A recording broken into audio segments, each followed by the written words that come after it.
And we're going live again to the Iowa State Fair in Des Moines.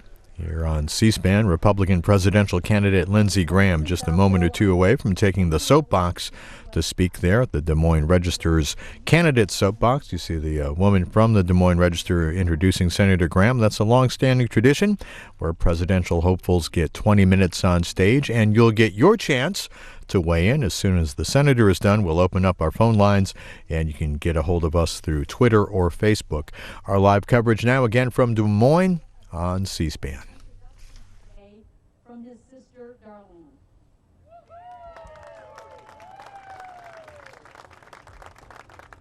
Hi, thank you. It's my honor to get introduced to you someone very special to me today, my brother, Lindsey Graham, but there's a few things I want to share with you before he comes up here.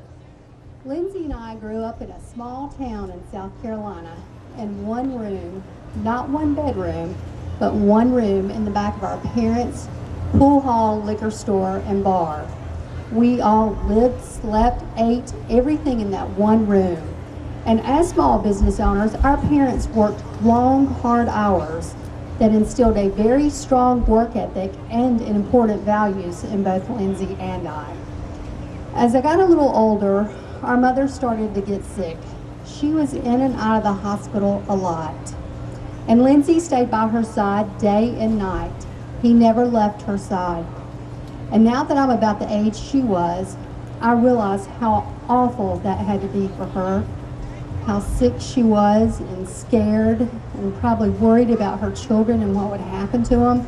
And now I know that Lindsey was constantly reassuring her that we would be okay so that she could have a little peace. Lindsey has been there for me throughout the years. He has never let me down since then. He's always been by my side through some tough times and some very special times. And I truly believe if elected president, he will work harder and be more dedicated to this country than anyone else. Lindsey knows what it's like to struggle and overcome adversity. And I truly believe if elected president, he will not let this country down, just like he never let me down. Lindsey, I am so proud of you. You mean the world to me. It is truly my honor to introduce to you someone I love dearly, my brother, Lindsey Graham. Thank you. We got the wrong Graham running. How about a round of applause for my sister, Darlene? Well, as Darlene said, we grew up in a pool hall, a bar, and a liquor store. I'm eminently qualified to be president of the United States. I ran the pool room as a kid, so I know the Iranians are liars. I've met a bunch of liars running the pool room. But Darlene does mean the world to me. When I was 21, my mom passed. When I was 22, my dad passed 15 months later. It was Darlene and myself. We moved in with an aunt and uncle who worked in the textile plants that never made over $25,000 in their life. I don't know what I would have done without my family, my friends, and my faith. And I'm so proud of my sister. She's turned out great. She's got two daughters, one 21, one 7. She married a guy from New Jersey. Nobody's perfect. When my parents passed, we got a Social Security check of about $300, and that meant the world to our family. Darlene was a minor. She was able to get a check because of my parents' contribution. I know what it's like to need Social Security. Anybody on Social Security? Anybody need their check? Well, now I'm 60, I'm not married, I don't have any kids. If I had to give up some, I would. I'm gonna have a military retirement. I retired from the Air Force after 33 years last month. Thank you, I thoroughly enjoyed it. I'll have a congressional pension, I've got a 401k plan. If I need to give up some of my COLA, I'll give it up. If I need to give up a couple of $100 a month or more, I'll do it. Because the people who need it the most are not going to have it if we don't make some decisions in this country pretty quick. I want to talk to you about 3 things. Too many terrorists, too much debt, too few jobs. As to the terrorists, if I'm president of the United States, we're going back to Iraq and we're going to pound these guys in the ground. And we're not going to leave till the job's done. If you think you can defend this nation without some of our soldiers going back to get it right this time, then I don't know what movie you're looking at. We left Iraq way too soon. I know it's been 10 years, but it's hard, folks. It's hard to build people up who've never known anything but heartache and hatred. President Obama was told by his military commanders, we need to leave a force behind. He said no, and the rest is history. Bush made mistakes, Obama made mistakes, I made mistakes. The biggest mistake we could make is let these guys get strong over there because they're coming here. 3,500 soldiers on the ground is not enough. We need about 10,000. We need a couple of aviation battalions to take the fight to ISIL. We're going to need embedders and trainers at the battalion level. We're going to need forward air controllers to drop bombs on the right people. Then you got to go into Syria. The Caliphate's headquarters in Syria. If we don't hit them there, they're coming here. I don't know how to destroy ISIL without some American ground component. This is not working from the air. So here's what I would do as your president. I would send more troops back to Iraq, as I just described. I would go to the Arabs in the region and said, we're going to use your armies, and you're going to pay for this war because we paid for the last two. And we're going in together. I'd go to the Turks, the Egyptians, the Jordanians, and the Saudis, and we'd put together a regional force, and we'd be about 10% of it. And we're going to go into Syria, and we're going to kill every one of these guys we can find, and we're going to hold the territory. When it comes to radical Islam, whatever it takes, as long as it takes until they're defeated. I've been to Iraq and Afghanistan 35 times. I've been in the military for 33 years, 140 days on the ground in Iraq and Afghanistan as a reservist. If we don't do the things I'm describing to you, which are hard, the second 9/11 is coming our way. There are more terrorists with more safe havens, with more weapons to strike us here at home than any time before 9/11. And I don't know how to defend this nation with all of us sitting over here. And I don't know how to defend this nation by destroying your military. Anybody in the Army? Was. Thank you. We have the smallest Army since 1940. Does that make sense to you? No. Smallest Navy since 1915. If I'm Commander-in-Chief, we're going to rebuild the military and we're going to use it smartly. The number one job of the federal government is to defend everybody here. If you don't get that, you shouldn't be Commander-in-Chief. If you don't understand, we need ground forces to go in on the ground in Iraq and Syria to destroy ISIL before they hit us, you're not ready for this job. As to the Iranians, I'll get you a better deal. How many of you believe the Ayatollah's been trying to build a power plant, not a bomb? Well, good. You're all right. How many think he's been trying to build a bomb? How many think he might actually use it? Well, what are we doing? What are we doing as a nation? If most of you believe a radical Ayatollah would use a bomb if he had it, why would you give him a pathway to it? We're giving him a pathway to a bomb, a missile to deliver it, money to pay for it. This is nuts. This is the biggest miscalculation since Hitler. It's not between his lousy deal and a war, it's between this lousy deal and a better deal. And you need a commander-in-chief they will respect. The problem we've got is nobody respects our current commander-in-chief. You know, he got this bad deal. You elected somebody president who's never run a lemonade stand or bought a car. So we need to re-engage in the Mideast. I'll get you a better deal. I'll go to Iran and say, if you want a nuclear power plant, you can have it. But it's going to be small for peaceful purposes. And you're not going to get a penny of money and another bullet until you stop destabilizing the region and trying to kill our friends in Israel.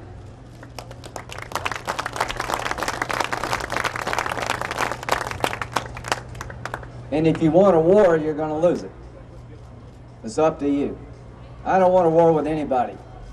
But I'm not going to sit on the sidelines and watch our country be walked over and walked over and walked over. I'm not going to be a commander-in-chief that allows the enemies of our nation, like Iran, to have the weapons to kill millions of us one day. When's the last time the U.S. won a war? When's the last time U.S. won a war? Iraq in 2009. That was not a war. At the end of the day, folks, the surge did work. Not a declared war. At the end of the day, folks, we're at war. Do you believe we're at war? I think we're at war. You know who we're at war with? Radical Islam. Any Presbyterians here? Yeah. You are predestined to be here. Thanks for coming. How many of you think we're in a religious war? I do. They'd kill everybody here if they could. What more do they have to do before you believe they mean what they say? Make me your commander-in-chief, and we'll keep them from coming back here again. Make me your commander-in-chief, and I'll have the back of the 1% who are doing the fighting for the rest of us. Make me the commander-in-chief, and our nation will be respected again. Make me commander-in-chief, because we need one who knows what the hell they're doing. 22 years retired United States Army, regular Army. The second thing that we need to do is get our nation out of debt. Does that make sense? We're on the road to Greece, right? $18 trillion in debt. How do you get $18 trillion in debt? Bipartisanship. Both parties spending more than you're giving them to spend. But you know what drives the debt? The baby boomer retirement. Anybody born from 1946 to 64? Anybody born after 64? We want our money. 80 million of us are going to retire in the next 25 years, and we're going to wipe out Medicare and Social Security. Remember Ronald Reagan? Ronald Reagan rebuilt our military. He put our enemies on notice, and we were respected again. But he sat down with Tip O'Neill, and he adjusted the age of retirement from 65 to 67 to save Social Security from bankruptcy. It needs to be done again. I'll be the Ronald Reagan if you can find me a Tip O'Neill. I want to work with Democrats. I'm running to be the Republican nominee, but I want to be the president of all of us. Tell me how you save this country without the parties working together. Tell me how you fix Medicare and Social Security with nobody on the other side helping you. You cannot. Ronald Reagan and Tip O'Neill had a drink every night. If I'm president, we're going to drink more.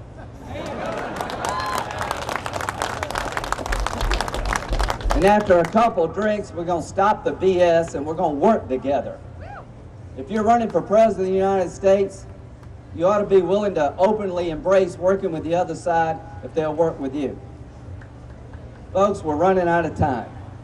The American dream is going to die on our watch if we don't do something about it, and the enemies of the nation are getting stronger as I speak. There's no problem without a solution, but let me tell you the commonality, and I'll take questions. Sacrifice. Some of us have got to sacrifice to save this nation. To the 1% who are fighting this war, you have to be willing to go back, and I know you will. What more sacrifice can you make than to go back over there so they don't come here? As to the rest of us, are we willing to sacrifice a little bit for our country? I am. I make $175,000 a year.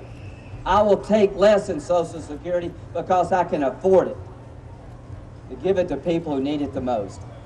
I'm willing to sit down with Democrats and fix immigration instead of yelling about it all the damn time. Once you secure your border and control who gets a job, as to the 11 million, let's be practical. Nobody wants a crook.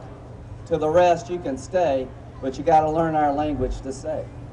You have to pay taxes, and you have to get in the back of the line, and you have to keep your nose clean. The reason I want to be your president is because this country has been incredibly good to me. As a young man, I was bitter. Why was my life turned upside down? Why was I affected by losing my parents when I was 22? The older I got, the more I appreciated. It's not about what I lost, it's what I had. I had two parents who loved me. How many people in this country who have one parent, maybe? I had family. How many people have nobody? I had friends. I was truly loved and taken care of. I'm a Republican. I believe in limited government, but most of us are one car wreck away from needing somebody to help you. So if I get to be your president, we're going to do the hard things, and we're going to do them together. Because, folks, we're all in this together. Thank you very much.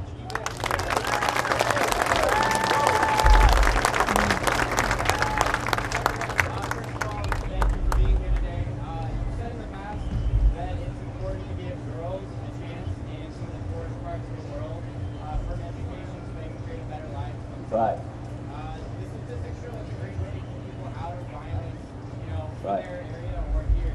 If elected president, would you create a presidential initiative to focus on global early childhood development, on education and nutrition?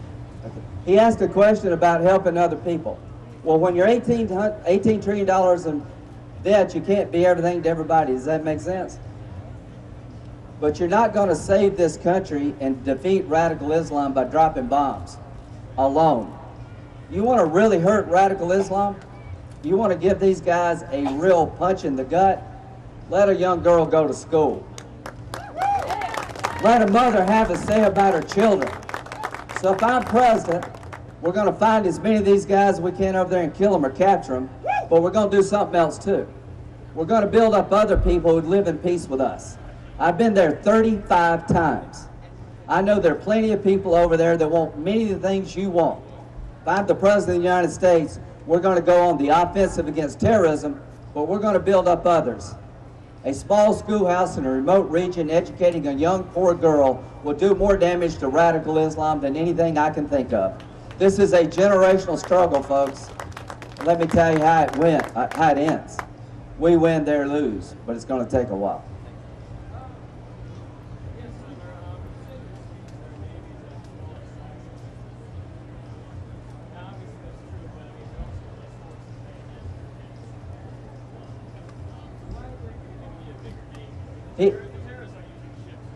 He said, why do we need a bigger Navy? Because the terrorists have no ships. You know why we need a bigger Navy? The Air Force flies on We need a bigger Navy. If you're going to pivot to Asia, what do you pivot with? A rowboat? We're going to be spending less on our national defense by 2021 than any time since World War II. We're going to spend half what we normally spend on our defense needs. The reason I want a bigger Navy is to make sure China knows we still exist. Why is China doing what they're doing? Building islands over resource-rich territory held by others? Because they can.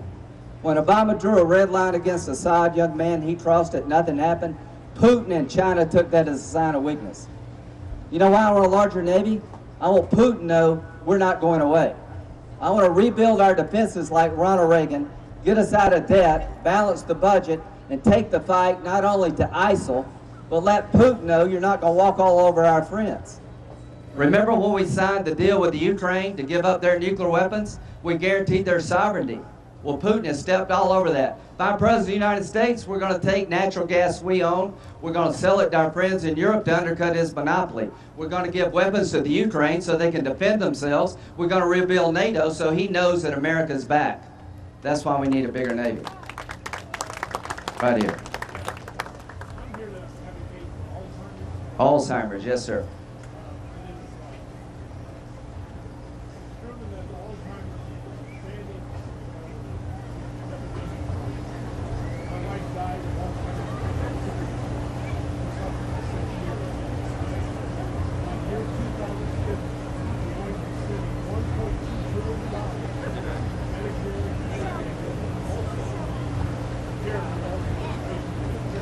Okay, I got it. How many of you are willing to spend more money on Alzheimer's research?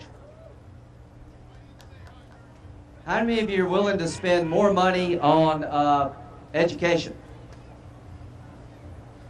How many of you realize that if we don't reform entitlements, we're going to have no money to spend on anything? I'm all for helping Alzheimer's because it's a big cost that's growing. It's a terrible disease that maybe can be cured, at least blunted. I lost my uncle.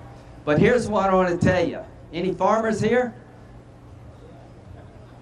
We don't have any money left if we don't deal with the retirement of the baby boomers.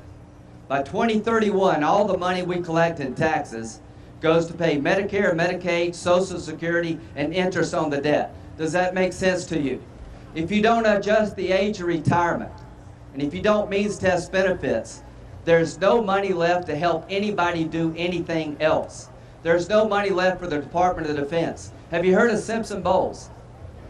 It's a bipartisan plan where you clean up the tax code, eliminate some deductions, and take the money and pay down debt. The Democrats have to agree for younger people to work longer because we all live longer. And if we don't ask people at my income level to give up some of their benefits, then we're going to lose a system for the people that need it the most. Please understand that there is no way to balance the budget unless you go to where the money is being spent. 2/3 of the federal government is on autopilot.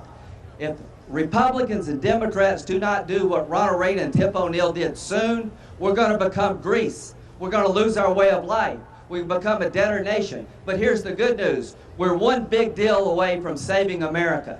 Here's the bad news. Nobody in this campaign is talking about it. Would I do revenue? Would I put revenue on the table if a Democrat would adjust the age of retirement and means test benefits? Yes. I'm not going to raise taxes, sir, but I would eliminate a deduction to pay down debt. How do we have money for Alzheimer's research and everything else outside of Medicare and Social Security? You got to reform these systems or we lose the ability to defend ourselves and care for each other. Last question.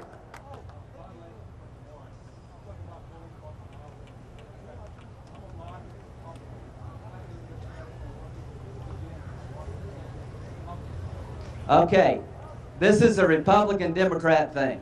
How many of you believe both parties are failing you? Okay. How many of you believe that what's wrong with Washington is that we do too much together? Yeah, you're right. We don't do the big things together. So I'm going to leave you with a thought. Tell me how you save Medicare and Social Security from bankruptcy without a Democrat working with a Republican. I'm dying to hear. Let me tell how you defend this nation without all of us working together to rebuild a military that will fight for our benefit, whether you're Republican, Democrat, Libertarian, or Vegetarian. What's missing in Washington is the desire to put the country ahead of the party. What's missing in this country right now is leadership, telling you what you need to hear, not what you want to hear. So as to my party, I'm a Republican too. Hispanics, we're driving them away, folks, because of the way we're talking about fixing a hard problem like immigration. If I'm President of the United States, I'm going to grow this party. To young women, welcome to the Republican Party. To young people, you've been the biggest loser of Barack Obama of anybody. The American dream used to be owning your home, now it's getting your kids out of your home. So I want to tell you this, and I'll just quietly go. There's no problem that cannot be solved, but it takes leadership. Radical Islam is not going to surrender. Somebody has to defeat them with a plan that will allow us to be safe at home and protect our friends abroad. I have the background, judgment, and experience to take the fight to the enemy in a smart, successful way. Because I lost my parents at 22, because I've been knocked down, I think I have the heart for this job. What your president needs more than anything else is a heart for his country or her country. Without a heart, it's just all talk. And I want to give you not only my background, my experience, but I want to give you my heart. And here's the only way I know to pay you back as a nation, is to do everything I can to save the American dream that's been there for me and Darlene. There's nothing I won't do to get this country back on track, including being yelled at by my own party. Thank you very much.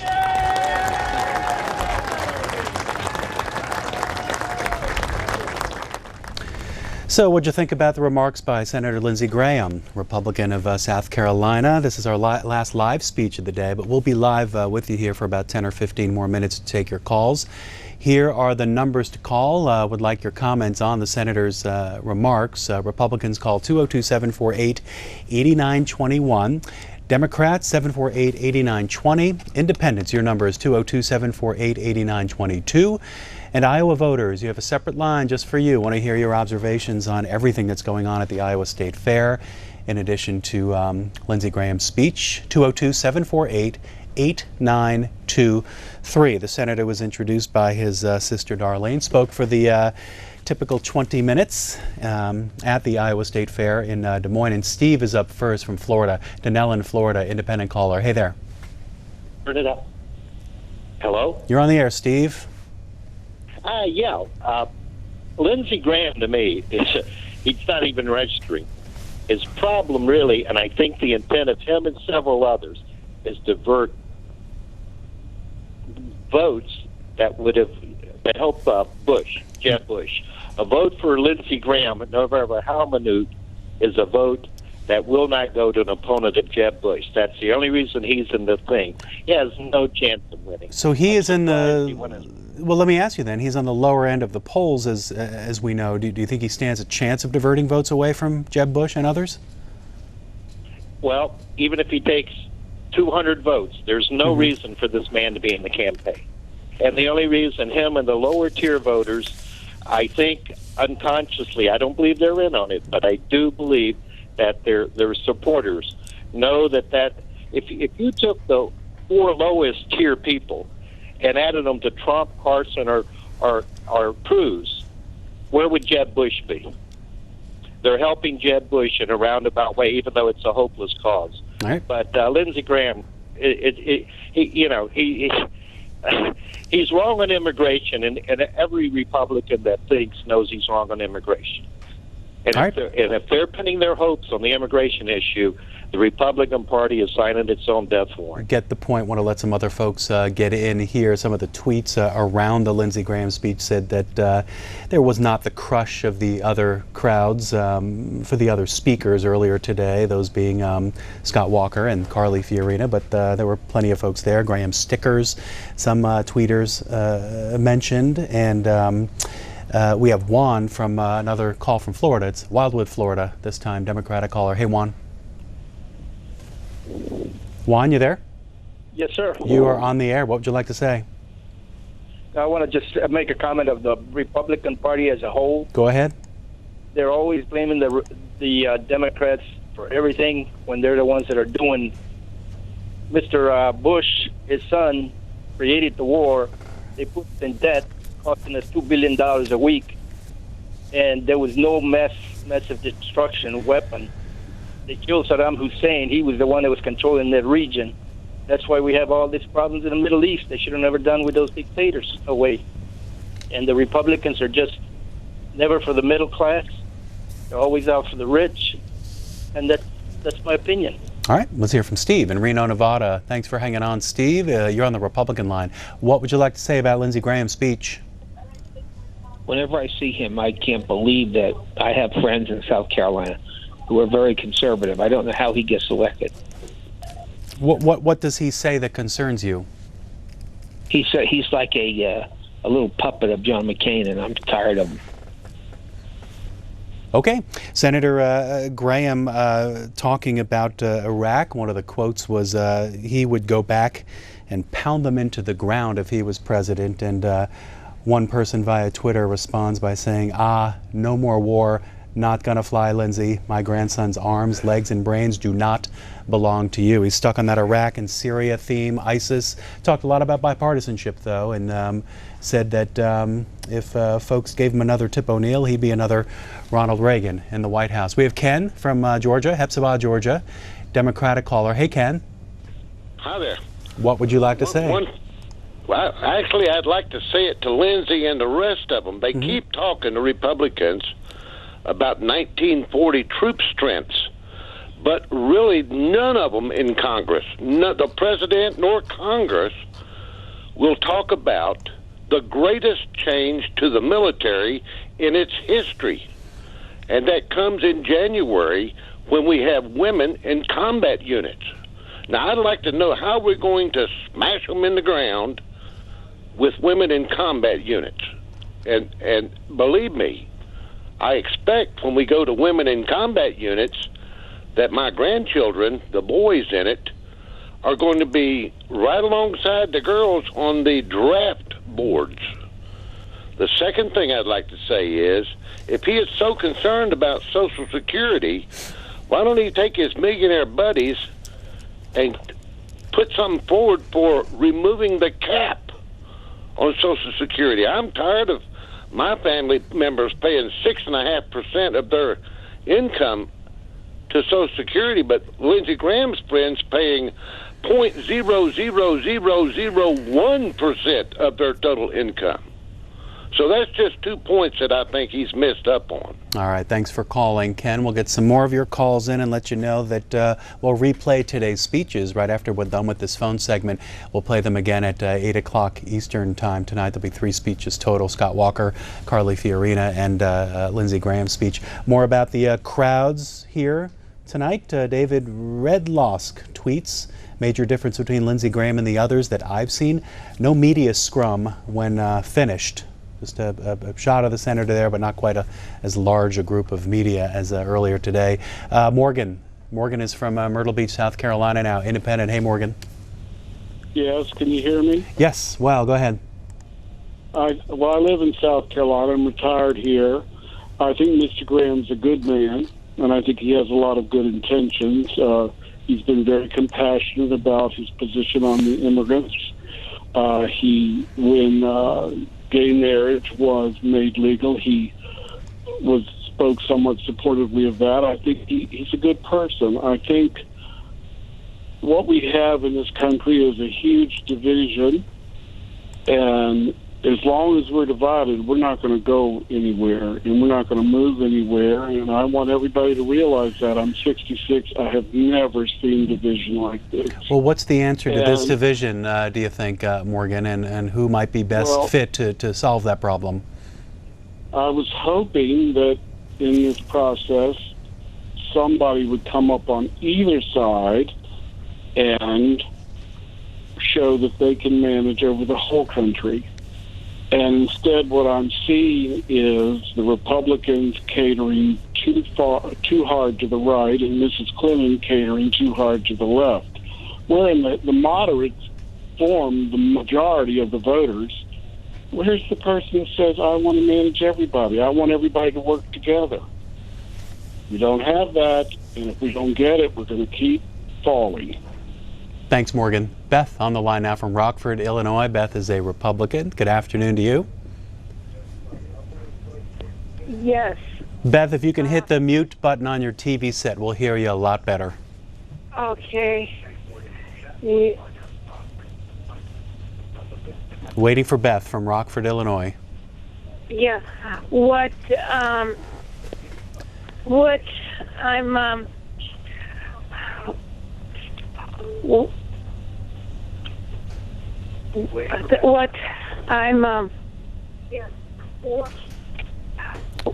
well, the thing is that I think that we have some other problems especially with ADD. We need to get our kids learning more, and instead of just letting them eat as much sugar as they want. Is there a candidate that speaks to the issues that are of concern to you? Well, what I was also thinking about is that we also have well, I like Lindsey Graham, and the thing is that he's also talking about the elderly. Is that I'm 63, and that it's not easy being this age because you're on a limited income, and I at this age, and the other, like I was before I was living in a situation where there were people and that were on disability, mainly because all they did was sit around and drink all day. And so I think we need to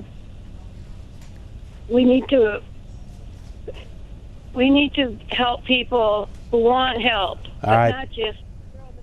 Thanks, Beth, for calling and making your point. One of the headlines about Lindsey Graham comes from the Washington Times this weekend. He says he alone is among the GOP candidates who has the foreign policy experience to lead. He mentioned that in his speech. Again, talked about Iraq and Syria and ISIS, and largely made the point that he's the most qualified in the foreign policy area, touting, I think he said 35 trips he's made to Iraq and Afghanistan in addition to his service with the military. About 5 more minutes of calls, and Anthony is on the line now from Bluefield, West Virginia, Democratic caller.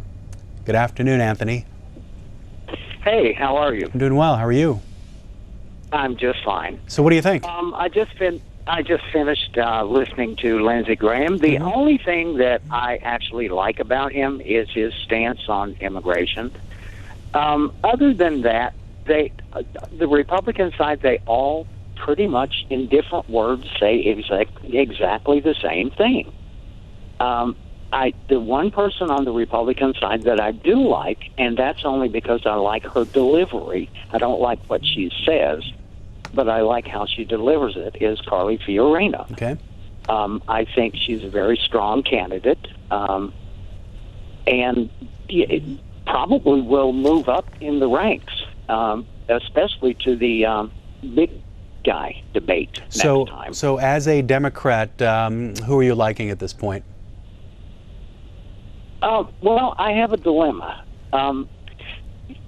It's time we had a woman president, and I would like to vote for Hillary, but Bernie Sanders is really turning me on. How so? What is he saying or doing, or how is he doing it that draws you in?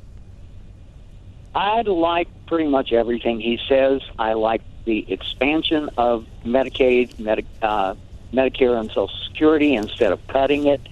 I like his anti-war stance. He has such an energy around him. The only other energy I see like that is Donald Trump. That's my dilemma. Okay, well, look for a town hall meeting if you like Bernie Sanders this Friday evening. So we'll have that event in the early evening for you. We're actually going to take some calls from the senator. We're setting that segment up right now for you. So a couple more calls. EB from Lynchburg, Virginia, Republican. Hello there. Yes. How are you?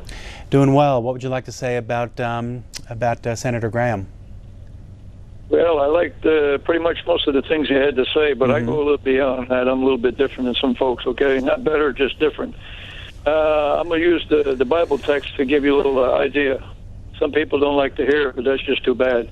Here's the thing. God says the help of man is vain or empty. You can't trust people no matter how much. All of them, when they get in office, they promise everything. Obama did the same thing. And we've got, I don't have to go details, all the mess that's going on. So many people, 62% against what Obama's doing with health care and all that. What I'm saying is, God, if you look in the Bible and anybody don't believe it, don't believe me. Read what the Bible says. In Psalm 75, verse 7, it says, God is the judge that puts down one and lifts up another. When when Pharaoh said to Moses, who's your God? I don't know your God, and I'm not letting people go. God hardened his heart and kept hardening his heart. He kept sending Moses in. Finally, Israel became the victor, and Pharaoh became the loser. And I say it does with 20 different candidates running. It doesn't make no difference what all of them are saying, Trump and all of them. The guy that does all the talking does mean nothing. It's the guy that's got the action that people want to see in this country. We want to see action. We're tired of all the talk from the bureaucracy in D.C. They give promises that they can't meet. Nobody can meet what they claim they can meet. All right. If they're not for the people, of the people, and by the people, we haven't got a chance. And God says he's the one that lifts up and puts down. So we want this nation to survive. If I told them up in D.C., if all of you congressmen up there, you still got a chaplain that does prayer before you open session, they said, yeah. Well, every congressman needs to get down on his knees like George Washington did. 86 officers, 800 men. Wiped out, his horse knocked out from under him, 4 bullet holes in his clothes, but they never got George Washington because George Washington's had God's hand on him, and he became the father of our nation. All right, EB, I'm going to let you go because we're running short of time. I think you made your point. Thank you for calling in. Last call here is Nick from Missouri. Is it Nixa, Missouri? It's Nixa, Missouri. You yes. are on the Republican line, Nick. What would you like to say? Great. I'd like to say that I'm a supporter of Lindsey Graham. I think that he has been out front on this ISIS situation from the very beginning. He's been warning us about this before it ever became, a movement and they started to take over territory and secure that territory. I don't know, at this point it doesn't seem like he has a good shot at getting the presidency, but he has the right stance there concerning ISIS, where when we went into Iraq, and I'm a veteran myself, we had them drop their arms just like they have with ISIS, put on civilian clothes and go home. We have a military now, ISIS, a foe that actually is wearing the uniform. So we can go into Syria, into Iraq, and face them in uniform on the battlefield, rather than looking for civilians who are popping out here and there and taking shots at troops that are, putting up walls, as they're unhooking the cables for the crane operator. Furthermore, I think the whole situation here, I think people bury their heads in the sand and don't, you listen to any of the veterans who speak on television, and they all tell you, we have to go back. We need to go and secure this territory and get rid of this, element that's going to not only terrorize all of the Middle East, but is coming here, and we can see it when you've got the Muslim Brotherhood put into power in Egypt, when we've got Libya, you've got Yemen, we've got Iran, and our president is siding with all of these, Muslim theocracies and building them up in such a way that it, calls into question how this ever came to being and him getting elected. All right, Nick, thank you for sharing your thoughts as well. We are out of time at this point, and we'll do some more phone calls tomorrow with some other candidates, but want to give you some programming information here. I'm the leading state sponsor of terrorism.